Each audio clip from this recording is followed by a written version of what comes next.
अस्सलाम वालेकुम स्टूडेंट्स, मैं आप लोगों का टीचर अतार खान। आज के इस लेक्चर में हम लोग कंडीशंस ऑफ इक्विलिब्रियम के हवाले से डिस्कस करने जा रहे हैं। तो प्रीवियस लेक्चर के अंदर हमने इक्विलिब्रियम क्या होता है इसको समझा था। आज इक्विलिब्रियम की कुछ कंडीशंस हैं, उनके बारे में हम डिस्कस करेंगे। तो स्टूडेंट्स बढ़ते हैं टॉपिक की तरफ। तो फर्स्ट कंडीशन ऑफ इक्विलिब्रियम क्या कहती है, सबसे पहले तो इसको डिफाइन करेंगे, उसके बाद समझेंगे कि इसका मतलब क्या है। फर्स्ट कंडीशन ऑफ इक्विलिब्रियम का मतलब ये है students, the sum of all the forces acting on a body is equal to 0। First condition of equilibrium क्या कहती है students, the sum of all the forces acting on a body is equal to 0। इसका मतलब अगर इसकी mathematical form में लिखना चाहूं तो इसका मतलब sum of all the forces acting on a body is equal to 0। इसका मतलब ये है स्टूडेंट्स के फोर्सेस एक्स डायरेक्शन में भी लग सकती हैं, फोर्सेस वाई डायरेक्शन में भी लग सकती हैं। तो इसका मतलब एक्स डायरेक्शन वाली फोर्सेस भी 0 और वाई डायरेक्शन वाली फोर्सेस भी 0। तो इस केस में हम क्या कह सकते हैं कि ये फर्स्ट कंडीशन ऑफ इक्विलिब्रियम को मैच कर जाता है। मजीद अगर इसकी मैं लिखूं तो एफ एक्स भी 0। इसका मतलब एफ एक्स का मतलब क्या है, एक्स डायरेक्टेड फोर्सेस। उसी तरह स्टूडेंट्स एफ वाई भी 0। इसका मतलब वाई डायरेक्टेड फोर्सेस। इसका मतलब एक्स डायरेक्शन वाली फोर्सेस और वाई डायरेक्शन वाली फोर्सेस क्या हो स्टूडेंट्स, 0। अब इसके एग्जांपल के लिए मैं आप लोगों के सामने एक एग्जांपल पेश करना चाहता हूं, और वो एग्जांपल ये है, मिसाल के तौर पर मैं ये रब करता हूं, थोड़ी सी जगह बनाऊंगा ताकि आप लोगों को कोई कंफ्यूजन ना हो। चलो आगे समझा देता हूं आप लोगों को। ये ट्रैक है, इस ट्रैक पे गाड़ी मूव कर रही है। अब मैं गाड़ी तो बनाऊंगा, मूव तो नहीं करवा सकता, क्योंकि ये आपको डायग्राम बना के समझा रहा हूं। गाड़ी मूव कर रही है आगे की तरफ। तो स्टूडेंट्स गाड़ी में बना देता हूं,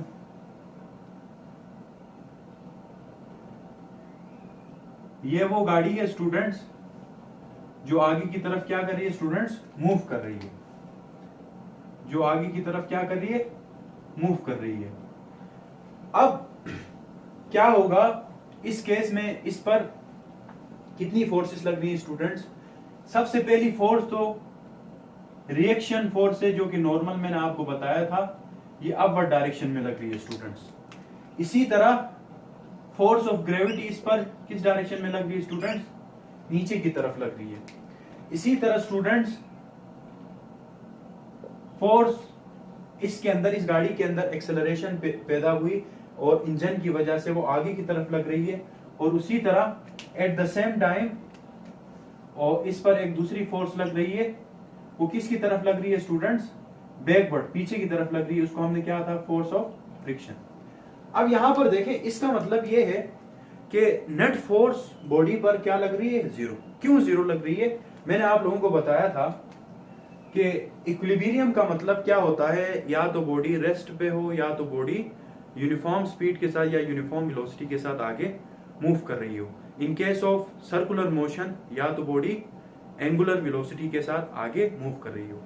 इसका मतलब यहां पर यह है बॉडी की एक्सेलरेशन 0 है। इसका मतलब बॉडी यूनिफॉर्म वेलोसिटी के साथ मूव कर रही है। तो इस केस में आप देखें, इस केस में अगर आप इस केस को समझने की कोशिश करें तो सिग्मा एफ एक्स क्या बता रहा है, इस केस में एक्स कंपोनेंट। अब इसके एक्स कंपोनेंट क्या है स्टूडेंट्स, जब अगर हम इसके एक्स कंपोनेंट्स देखते हैं स्टूडेंट्स, तो एफ एक्स देखें, ये राइट वर्ड लग रहा है, ये पीछे की तरफ फोर्स लग रहा है, ये अपवर्ड लग रहा है, ये डाउनवर्ड लग रहा है। अब यहां पर आपको सेलेक्ट करना है कि आगे की तरफ जो फोर्स लग रहा है इसको आप पॉजिटिव ले लें, पीछे की तरफ जो फोर्स लग रहा है इसको नेगेटिव, अपवर्ड फोर्स को आप पॉजिटिव ले लें, डाउनवर्ड फोर्स को आप क्या करें, नेगेटिव। अगर आप इस तरह भी कर सकते हैं, इन सब को सम अप कर दें, तो ये कंडीशन नहीं है, बल्कि डायरेक्शन इनकी क्या है, अपोजिट है। मैग्नीट्यूड सेम होगा मगर डायरेक्शन क्या है, अपोजिट है। अगर सिग्मा एफ एक्स की बात करते हैं इस केस में, तो sum of all the X component, तो एक्स कंपोनेंट में राइट वर्ड जो मूव कर रहा है इसको एफ ए लिया है, और पीछे की तरफ जो मूव कर रहा है स्टूडेंट इसको माइनस किया हुआ है। इसका मतलब ये दोनों इक्वल इन मैग्नीट्यूड है, तो एक्स कंपोनेंट क्या आया स्टूडेंट, 0 आया। इसी तरह अगर जब हम एफ वाई की बात करते हैं तो एफ वाई किसके बराबर होता है student? Sum of y components. और इस वाई कंपोनेंट की केसेस में रिएक्शनल जो फोर्स है वो अपवर्ड लग रहा है और ग्रेविटेशनल फोर्स क्या हो रहा है स्टूडेंट्स? डाउनवर्ड लग रहा है। इस दोनों केसेस में मैग्नीट्यूड क्या है स्टूडेंट? सेम है। सेम होने की वजह से नेट इफेक्ट क्या होगा बॉडी के अंदर? जीरो। इसका मतलब नेट फोर्स क्या है?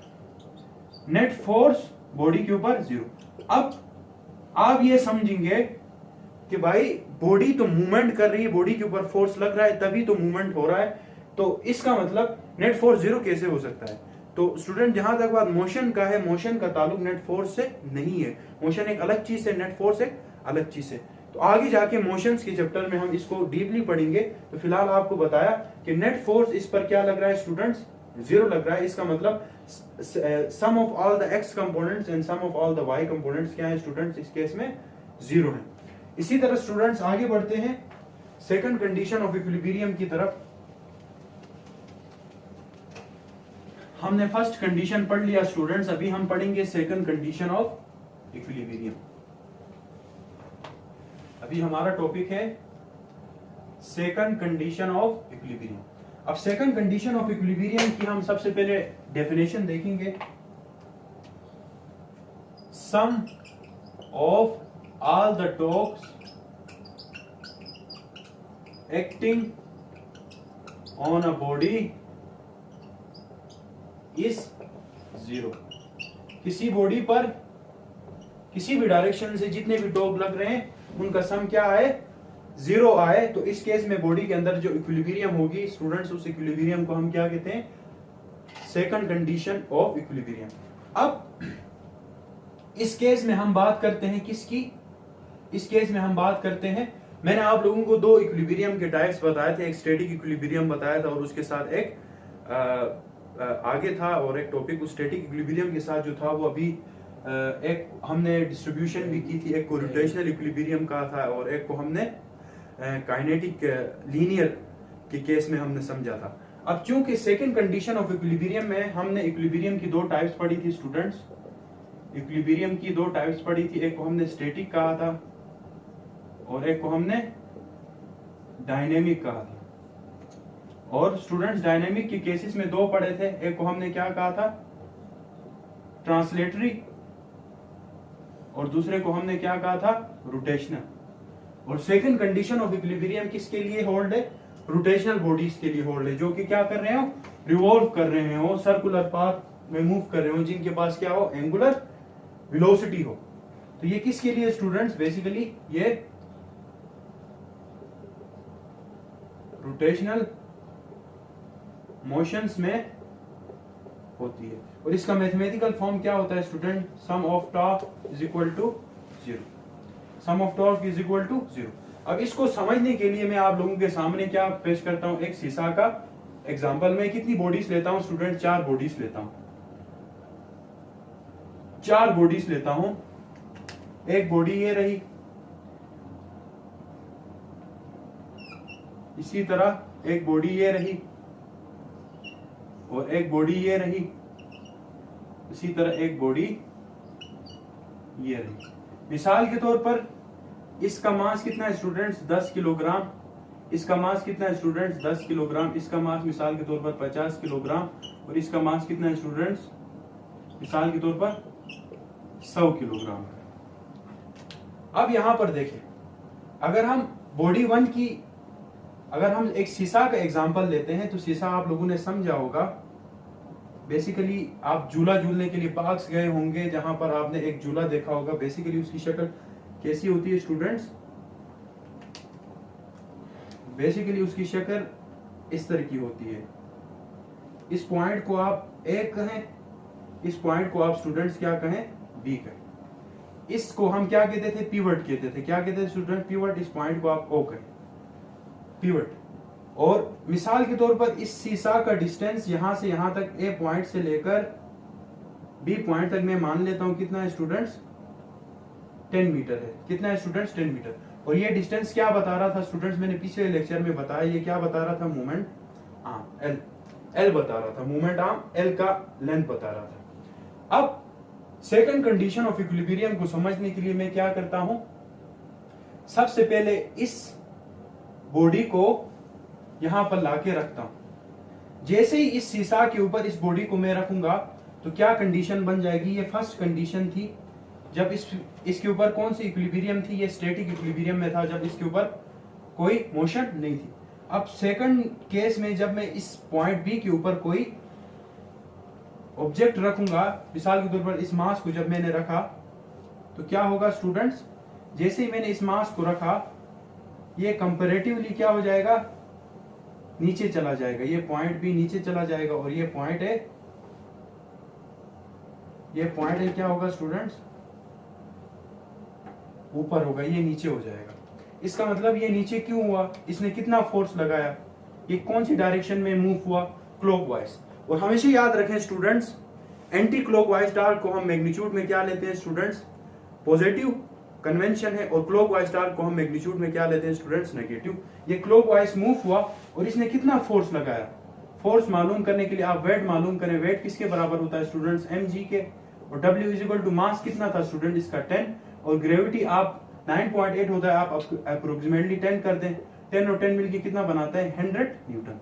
इसका मतलब इसने फोर्स कितनी लगाई नीचे की तरफ स्टूडेंट्स, 100 न्यूटन।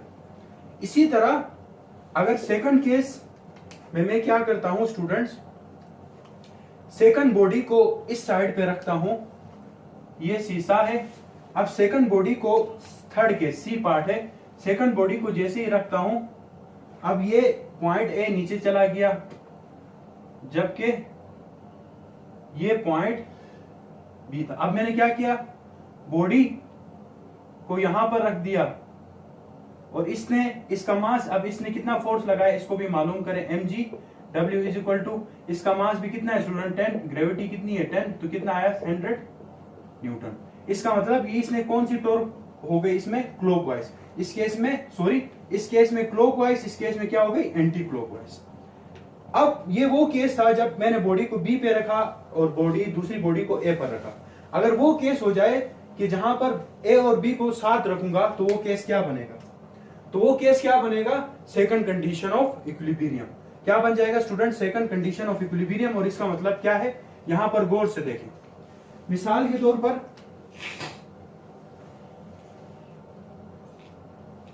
यहां पर ए, यहां पर बी, दोनों साइड से अगर मैंने क्या किया, बॉडीज को रखा, कौन सी बॉडीज को रखा, कौन सी बॉडीज को रखा जिनका मास कितना है स्टूडेंट्स 10 किलोग्राम, जिनका मास कितना है स्टूडेंट 10 किलोग्राम। तो टॉर्क 1, बॉडी 1 में जो टॉर्क 1 बराबर होगी किसके ऊपर स्टूडेंट्स, किसके ऊपर बराबर होगी, ये बराबर होगी। अब देखें जैसे ही हमने बॉडीज को रखा तो हमने कंसीडर किया था कि ये जो लेंथ है स्टूडेंट्स, ये लेंथ कितना है 10 मीटर। ये लेंथ क्या बता रहा था, total moment arm. Moment arm कितना है, length, moment arm is basically the distance between, perpendicular distance between the axis of rotation and the line of action of force. But in this case the moment arm from pivot is distributed. यहां से हम distribute कर देंगे, distribute मतलब अब इस body के लिए मोमेंट आर्म कितना बन जाएगा, हाफ डिस्टेंस, यहां पर भी है हाफ डिस्टेंस, मतलब 10 मीटर का ये क्या बन जाएगा 5 मीटर, और 10 मीटर का ये क्या बन जाएगा, ये भी क्या बन जाएगा स्टूडेंट्स 5 मीटर। अब फर्स्ट बॉडी पर टॉर्क जब आप मालूम करेंगे, टॉर्क 1 मालूम करेंगे, तो टॉर्क 1 का फार्मूला क्या होता है, इस डिस्टेंस को आप L1 कहें, इस डिस्टेंस को आप क्या कहें L2 कहें, L1 और साथ में क्या है स्टूडेंट्स F1। L1 की वैल्यू क्या है स्टूडेंट्स 5, और F1 की वैल्यू क्या है स्टूडेंट, फोर्स 1 की वैल्यू मैंने आपको बताया, वेट क्या है फोर्स है, इस केस में कितनी आई थी 100 न्यूटन, और टोटल टॉर्क कितना आया था, बॉडी ए कितना टॉर्क प्रोवाइड कर रही है 500 न्यूटन। उसी तरह स्टूडेंट जब हम बात करते हैं सेकंड केस की, टॉर्क 2 की, तो ये L2 साथ में क्या आएगा F2, torque 2 is equal to L2 भी कितना है स्टूडेंट्स 5, और फोर्स कितना है स्टूडेंट्स, फोर्स की वैल्यू कितनी है, दोनों में फोर्सेस सेम है, क्यों, दोनों का मास क्या था सेम था, इसकी फोर्स भी क्या थी 100, टॉर्क 2 इज इक्वल टू कितना आया 500 न्यूटन। उम्मीद करता हूं स्टूडेंट यहां तक बात आप लोगों को क्लियर हुई होगी। अब यहां पर ऊपर देखें, अब इसका मतलब टॉर्क 1 क्या था स्टूडेंट्स, टॉर्क 1 को हमने एंटी क्लॉकवाइज लिया है, और टॉर्क 2 को जो कि इसकी वजह से था वो क्लॉकवाइज था, और हम जब सम अप करेंगे दोनों टॉर्क्स को जब दोनों टॉर्क्स को सम अप करेंगे तो सबसे पहले क्या लिखेंगे, anti clockwise torque tau 1 minus करेंगे क्लॉकवाइज टॉर्क टो 2। अब यहां से हमें रिजल्ट क्या मिलेगा स्टूडेंट्स, टॉर्क की वैल्यू क्या मिलेगी, टॉर्क 1 की वैल्यू कितनी है 500 न्यूटन और माइनस इस टॉर्क की वैल्यू कितनी है 500 न्यूटन। तो नेट टॉर्क हमें कितना मिला स्टूडेंट, इस केस में क्या मिला हमें, नेट टॉर्क 0। अब यहां पर ये सवाल बन सकता है, सर आपने पीछे तो बताया था कि 0 नहीं लिखते हैं, टॉर्क एक वेक्टर क्वांटिटी है तो आने वाला चीज भी 0 होगा, क्योंकि 0 इसका मैग्नीट्यूड बता रहा है, 0 लिख सकते हो आप या फिर नॉन वेक्टर का सिंबल भी दे सकते हो, कोई मसला नहीं है। अब आगे बढ़ते हैं। अब ऐसी इंपॉर्टेंट केस में आप लोगों के सामने डिस्कस करूंगा कि किस केस को समझने के लिए थोड़ा सा आप कंसंट्रेशन बोर्ड पर करें। चलो मैंने मान लिया कि शीशा पर मैंने उस तरफ भी 10 केजी का रखा, इस तरफ भी 10 केजी का रखा, तो अब वो कौन सा केस है कि मास में चेंज करूं और इक्विलिब्रियम भी मैं अचीव करूं, तो उस केस में मैं क्या करूंगा। तो इस केस को समझने की कोशिश करें स्टूडेंट्स।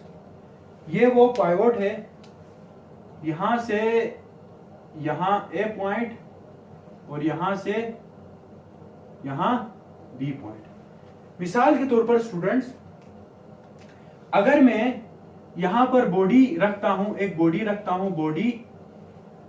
हूं, ये वो बॉडी है जिसका मास कितना है, मिसाल के तौर पर 10 केजी है, और यहां पर एक बॉडी रखूंगा जिसका मास कितना होगा, एक ऐसी बॉडी जिसका मास कितना होगा स्टूडेंट्स 100 केजी। अब सवाल ये बनता है, जिस पॉइंट बी पर इस बॉडी को रखा है, क्या मैं 100 केजी वाली बॉडी को इस पॉइंट पे रखूंगा तो क्या ये बैलेंस हो जाएगा। तो ये सवाल क्या होने जा रहा है आपका, इसका जवाब मिलेगा तब मिलेगा जब आप डिसाइड करोगे कि इसका लेंथ क्या है। तो सबसे पहले आपको ऐसा लेंथ चाहिए, ऐसा सुटेबल लेंथ चाहिए कि जिस लेंथ पर आप क्या कर सको, डिसाइड कर सको कि इस पर और इस पर टॉर्क क्या हो रहा है, नेट इफेक्ट टॉर्क का क्या आ रहा है, 0 आ रहा है। तो सबसे पहली चीज, इसका जब आप वेट निकालेंगे, जब इसका वेट निकालेंगे इस बॉडी के लिए, तो क्या आएगा स्टूडेंट्स, वेट किसके बराबर होता है, mg के बराबर होता है। तो वेट का फार्मूला क्या है स्टूडेंट, मास क्या है इसका 10 और ग्रेविटी कितनी है स्टूडेंट 10, तो वेट कितना आया 100 न्यूटन। फोर्स 1 आई आपकी क्या स्टूडेंट, सॉरी F2 आई, इस ए को, ए में जो फोर्स है आप उसको F1 कहें, बी में फोर्स है आप उसको F2 कहें। F2 फोर्स की वैल्यू कितनी आई स्टूडेंट्स 100 न्यूटन, किसके लिए, फॉर बॉडी बी के लिए, बी बॉडी के लिए F2 की वैल्यू ये आई। इसी तरह स्टूडेंट्स आप बॉडी ए के लिए वेट निकालेंगे, वेट बराबर है किसके, mg के, और मास कितना है इस बॉडी का 100 और ग्रेविटी कितनी है स्टूडेंट्स, सॉरी इसका मास कितना कर दें स्टूडेंट्स 50 केजी कर दें, इसका ग्रेविटी कितनी है स्टूडेंट्स, ग्रेविटी है 10, तो W इज इक्वल टू 50 50 10 कितना होता है स्टूडेंट 500 न्यूटन। इसका मतलब फोर्स 1 कितनी है स्टूडेंट्स 500 न्यूटन है, किसके लिए, फॉर बॉडी ए के लिए। अब यहां पर देखें, फोर्सेस तो हम कैलकुलेट कर चुके, अब हमें क्या करना चाहिए, मोमेंट आर्म मालूम करना चाहिए। अब हमें क्या करना चाहिए स्टूडेंट्स, मोमेंट आर्म को मालूम करना चाहिए। मोमेंट आर्म बेसिकली हमें बताया है, यहां से यहां तक मिसाल के तौर पर मोमेंट आर्म आपको कितना दिया है 10 मीटर। अब हम जानते हैं यहां से यहां तक कितना होगा स्टूडेंट्स, L2 बॉडी के लिए 5 मीटर और L1 बॉडी के लिए कितना होगा स्टूडेंट, यहां भी 5 मीटर। क्या इस केस में L1 मोमेंट आर्म 50 केजी में हम डाल देंगे, क्या रिजल्ट सेम आएगा टॉप का, नहीं। इसका मतलब हमें L1, जिस L1 लेंथ पर हमने 50 केजी के मास को रखा है, इस लेंथ को हमें कम करना पड़ेगा। क्यों, अगर हम 5 मीटर के लेंथ पर इसको बिठाएंगे तो इन दोनों में इक्विलिब्रियम नहीं बन सकती है। तो वो कौन सी लेंथ है कि जिस पर 50 केजी के मास को बिठा दें और दोनों का मेंटेन क्या हो जाए, इक्विलिब्रियम आ जाए। उसको मालूम करने के लिए आप क्या करेंगे स्टूडेंट, इक्विलिब्रियम की कंडीशन लगाएंगे, right side torque is equal to sum of torques leftward equal to rightward, और टॉर्क किसके बराबर होता है, टॉर्क 1 के लिए आप क्या करें L1 F1 और टॉर्क 2 के लिए क्या करें L2 F2। अब L1 तो आपको पता है 5 मीटर, अब ये आपको 5 मीटर ये नहीं चाहिए, क्योंकि 5 मीटर पर इक्विलिब्रियम की वो कंडीशन डील नहीं होती है। तो आपको वो कौन सी कंडीशन है उसके लिए मालूम करना है तो L1 को आप साइड कर दें, बाकी उनको एक तरफ क्या करेंगे स्टूडेंट्स, शिफ्ट करेंगे।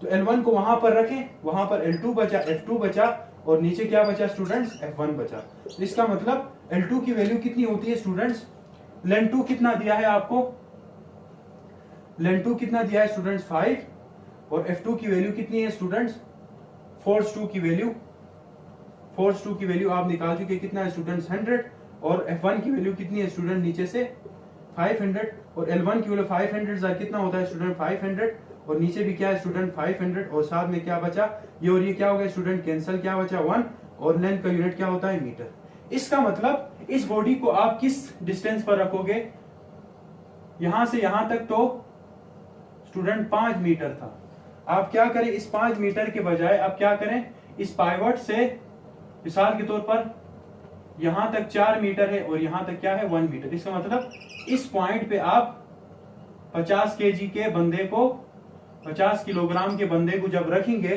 तो क्या अचीव होगा स्टूडेंट्स, आप लोगों का इक्विलिब्रियम अचीव होगा। तो इसका मतलब इक्विलिब्रियम को हम अचीव कर सकते हैं नॉन यूनिफॉर्म केसेस में, क्या करके, लेंथ को चेंज करके। जिस तरह यहां पर 5 मीटर से हमने लेंथ को डिक्रीज करके कहां तक लेकर गए, 1 मीटर के ऊपर इस बॉडी को रखा, जिसकी वजह से फिर से इक्विलिब्रियम क्या हुई, अचीव हुई। मिसाल के तौर पर जब पार्क्स पे आपकी फैमिली जाती है तो वहां पर छोटे बच्चों को झूले पर रखा जाता है, जब उसकी इक्विवेलेंट मास का कोई बंदा नहीं होता तो उसके घर वाले उसके साथ ही जाके उस झूले पर उसको बिठाते हैं, उसकी लेंथ क्या होती है, ज्यादा होती है, और उसके जो घर वाले होते हैं वो करीबी फासले पर बैठ जाते हैं ताकि दोनों क्या हो, इक्विलिब्रियम में हो।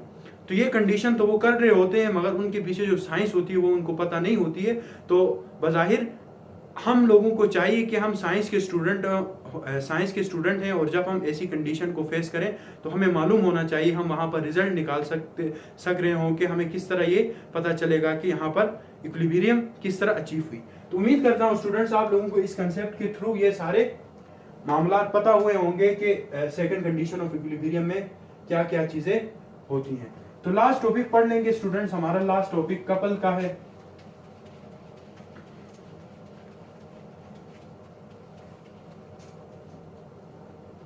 कपल को बस अगर आप लोगों ने ये प्रीवियस टॉपिक सही तरीके से समझ लिया तो कपल भी वही चीज है। उसी सीसा की एग्जांपल देता हूं स्टूडेंट्स आप लोगों को, इसी सीसा की एग्जांपल, ये पाइवट पॉइंट ए है, इस पॉइंट को आपने ए कहा, इस पॉइंट को आपने क्या कहा स्टूडेंट्स, बी कहा।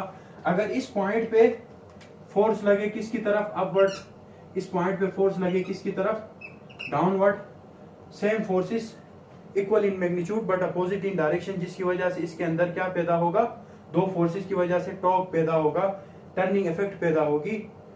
इसलिए इस टर्निंग इफेक्ट को, इस टर्निंग इफेक्ट की वजह से जो मूवमेंट पैदा होगी दो फोर्सेस की वजह से, इसको हम क्या कहते हैं, कपल कहते हैं। तो उम्मीद करता हूं स्टूडेंट्स आप लोगों को ये लेक्चर समझ में आया होगा, क्लियर हुआ होगा। तो मजीद इस तरह की इंटरेस्टिंग वीडियोस के लिए मेरे चैनल को लाइक करें, सब्सक्राइब करें, और आज का लेक्चर यहाँ तक था। अल्लाह हाफिज।